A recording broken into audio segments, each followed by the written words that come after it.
Hello, happy Friday. Another week has gone. Hope it's been okay. Starmer made me laugh today. He was trying to sell his new favourite project, the digital ID. And he said, well, it is so difficult to find a bill, where you've got your address on it to prove your identification. Starmer, I've got a stack over there. I could choose any which one I wanted to use to prove my identification. I wish it was a problem trying to find a bill. That is not one of my problems. I have too many bills to choose from. But what a joke. What a joke of an example as to a benefit of digital ID. Like, do me a favour. Anyway, one thing that got my goat today, foreign aid. I don't know if our government's noticed, but this country is imploding. If it was a business, would be going into administration tomorrow. We are broke. We have no growth. Our industries are going down the pan, mostly down to Mad Miliband and net zero, giving all of our manufacturing basically to China, who are building coal stations by the week, pretty much. So we've got no industries, no investment because of Rachel Reeves' crazy taxation policies. Businesses are closing. Nobody's got any money. So we've got no money coming in. We are broke as you can get. And yet we are spending a fortune on foreign aid. So today on the news, it was told that we gave 12 million to some girl pop band in Ethiopia. And we gave 112 million, I think, to some family planning policy in Pakistan. So whether that's just condoms, I doubt it. I hope not at that level. But, family planning services with, condoms provided, stuff like that. £112 million. Is that good use of hard-working taxpayers' money? Could that not have gone on something a little bit more urgent, perhaps even in the UK? Isn't taxpayers' money supposed to be used in the UK? Shouldn't we be asked if they want to spend it abroad?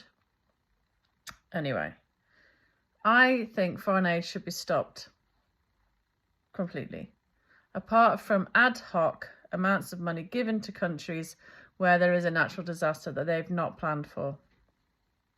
And that's it. Or I understand that sometimes in business negotiation, we may offer some foreign aid in return for something else. But that foreign aid should go to something, even then in that negotiation, to that country that is going to have a bounce back positive effect on the UK. And it should come with a proviso that we're not going to give you foreign aid if you then send us illegal migrants or refugees or anybody else that we then have to look after and give welfare to. If we give you foreign aid, you look after your people, you look after your country. That's it. As soon as we have to start looking after your people, your foreign aid stops. Shouldn't be both ways. And there shouldn't be an expected thing that every year they get this big check that goes on nonsense and often into corrupt pockets. 2023, we spent 15.3 billion. 2024, 14.7 billion. Imagine what else we could spend that money on, as we're having record borrowing and our economy is tanking. Top 3 recipient countries, Ukraine.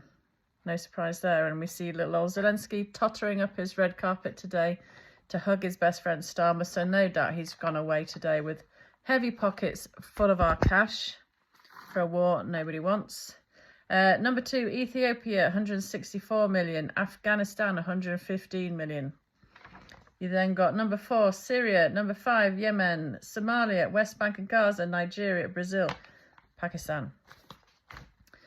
So foreign aid needs to stop. Some of these places have space programs that even the UK can't afford. It is a joke, and we're broke, and we need someone who's strong enough to say that. Okay, number 2, banning the burqa. Keeps popping up all the time. And then you get lots of lefty liberals saying how outrageous. It's not outrageous. We have to stick to rational, logical, mature thought, and it would be the right thing to do. As we have seen in many, many countries across Europe, Asia, Africa, who have banned the burqa and the niqab. Africa, you've got Cameroon, Chad, Republic of Congo, Tunisia, etc. Asia, China, Sri Lanka, Uzbekistan, to mention a few, Europe, Austria, Belgium, Bulgaria, Denmark, France, Luxembourg, Netherlands, Switzerland, Norway, Russia, Sweden, etc., etc. Russia did it recently because of a terror attack, and that's one of the most common reasons, is for safety, so that you can see who somebody is, you can see what they're carrying, you can see their facial expression, blah, blah, blah. So that's number one. That's a big reason, is safety.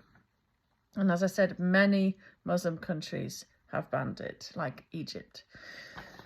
It's not something where people can shout racism. It's just a logical thing to do. And in my opinion also, it's very much a women's rights thing.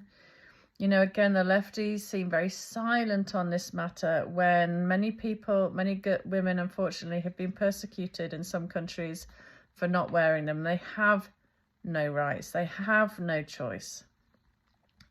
We should make that choice here in the UK, as many, many other countries have done. And it's not mentioned in the Quran. It's got nothing to do with the religion. You could look across the Middle East in history, say Iran or Afghanistan. It was never seen as an item of clothing. Women in Afghanistan looked very Western, if you want to say it like that. Hair down, going to college, playing basketball, in bikinis, riding bicycles. No different to here, until the political ideology kicked in the 70s. But for me, it's a big thing in terms of communication, which affects everything from fitting in with your community, making friends, getting a job, driving a car. Some countries have banned it for education purposes. Very correct, but no child should wear these ever.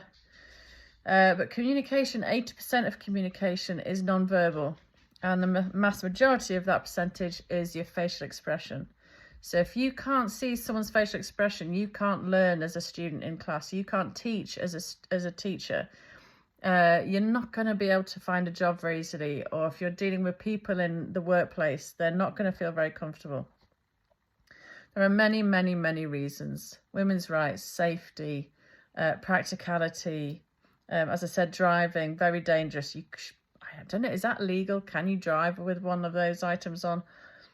And communication. There is so many reasons. Any woke silly cries of, oh no, but then what will they go for next? There's no other garments that are comparable.